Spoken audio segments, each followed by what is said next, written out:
too techy though. Today we'll be unboxing the Stunt car double-sided roll. It's RC controlled. It comes with 27 millihertz powered, which would have given more power if we bought it where else, but they've just modified it so it goes a bit slower, as there's 40 and there's 27 here. Comes with stop function, so you can stop and start it whenever you want, and it comes with 360 spins, so yeah, it goes 360 like on the spot. It's 7 kilometers per hour and the run time is 12 minutes. This car requires 4 AAA batteries, which are not included with the car. So to install these, you have to take off the battery cover,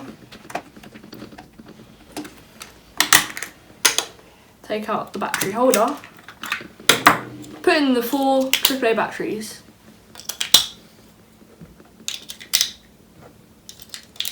make sure the metal side is facing down, put back the battery cover, and screw it back in. So this is the transmitter. It doesn't come with AA batteries, so to install them, you have to unscrew the screw, take off the battery cover, and you have to install the 2 AA batteries, put back in the battery cover, put the screw back in, and screw it back up.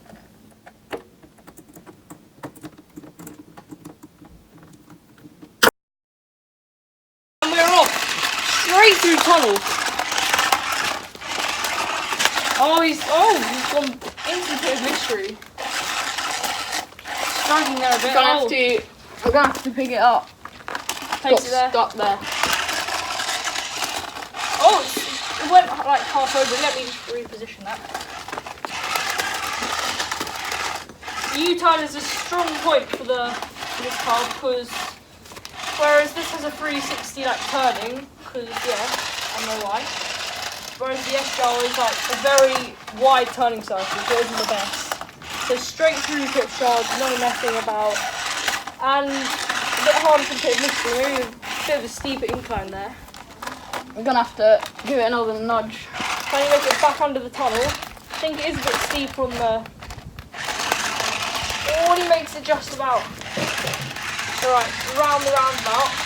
Kind of not really the smoothest one.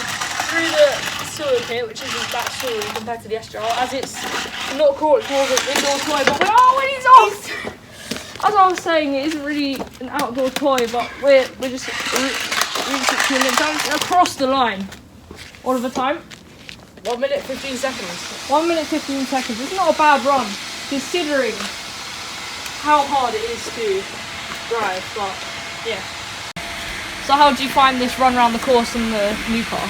It's very hard to control, because especially when you're like trying to figure out which way, and then all of a sudden it flips around and the controls are completely different. So yeah, must be hard, but yeah. 3, 2, 1, go. Makes a quick start, and you've already got stuck underneath that. Gonna make him come round now. Get stuck there as well.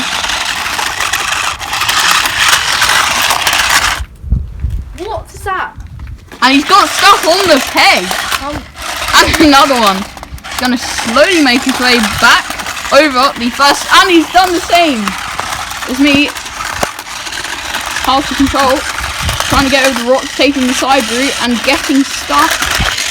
Just about staying on there, and he's missed the U-turn completely. Oopsie. That might be a penalty, who knows? And he's going right out here now. Oh, this makes up for the U-turn. He doesn't know where he's going now. Right, now trying to get back under the tunnel. Over, and he's got stuck again. There, coming out now. He's going to get stuck under there again. He's coming out, and he's got stuck again under the tunnel. For God's sake. What is this car? It's very hard to control. He's got out eventually, and he's the complete wrong way. And he's making it around there Slow and steady. That's the nice part in the sewer pit. Nice and quickly. Now trying to get over the over it got stuck. Yes, again. Alright, slowly making it over and across the line. 1 minute, 41 seconds. Okay, so how did you find the run, of course? Such a hard car to control compared to the S-Jar, where it's just so confusing. As you said, when it flips, it's just ridiculous control. But got around the course eventually in about 30 seconds more than you, but there we go.